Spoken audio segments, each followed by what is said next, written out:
In this video, I will show you how to identify the graph of a conic section. And for some translation, we're going to write the equation of the translated graph in general form. I'm going to be leaning heavily on these notes right here.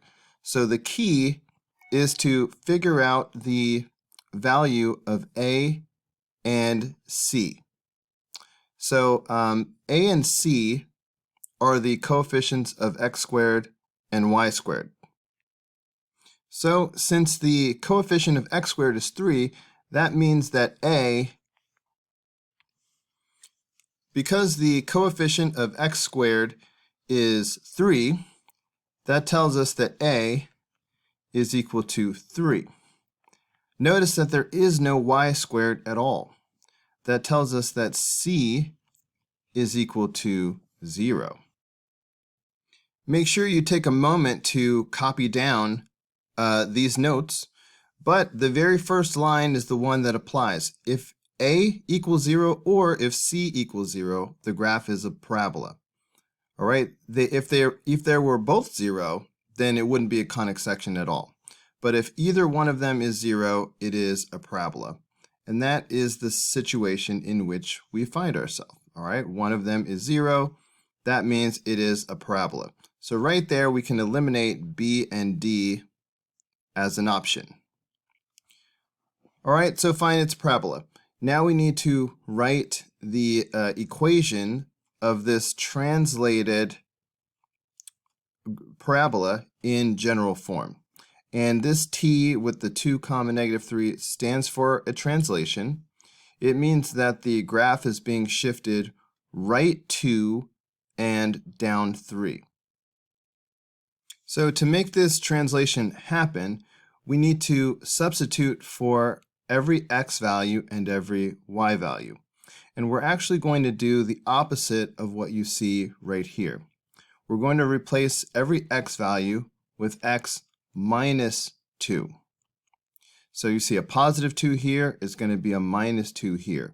We will replace every y value with y plus 3.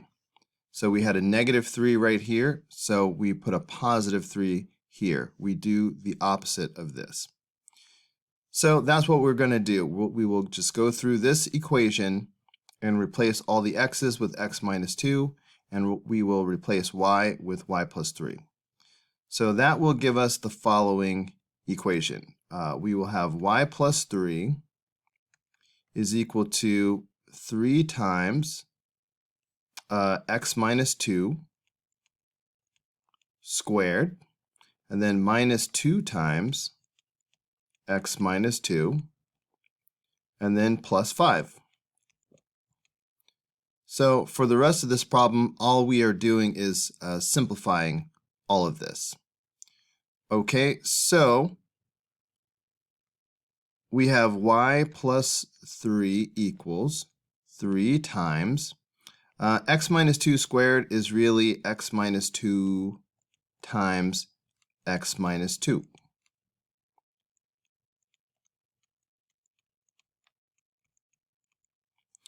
So let's go ahead and multiply these two together by doing the, kind of a double distributive property is the way I think about it.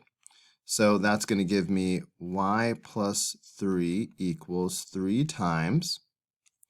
And we will have x squared minus 2x plus 4.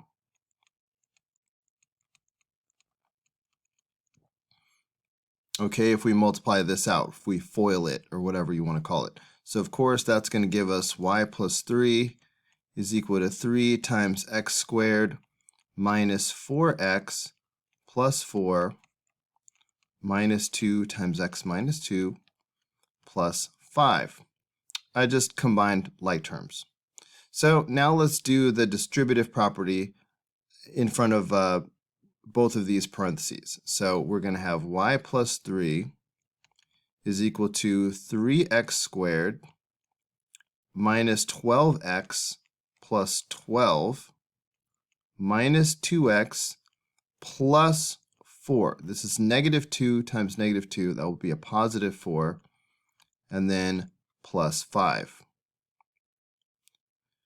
Okay, so we're going to have y plus 3 equals, 12 plus, okay, so first we will have the 3x squared.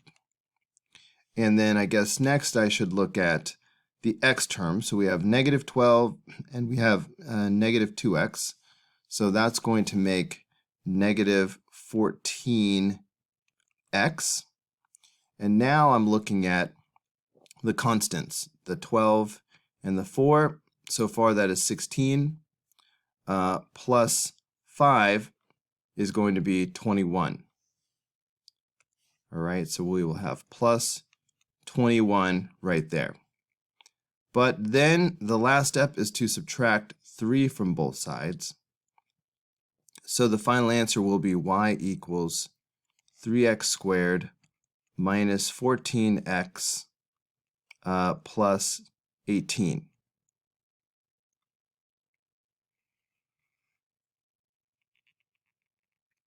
All right, so we look up to see what we can see. So looking at the two remaining choices, choice A is 3x squared minus 14x. Oh, they have 0 by itself. Okay, well, obviously we could subtract y from both sides, to get 0 by itself, and then we would have this 3x squared minus 14x minus y plus 18 is equal to 0. So the answer is going to be A.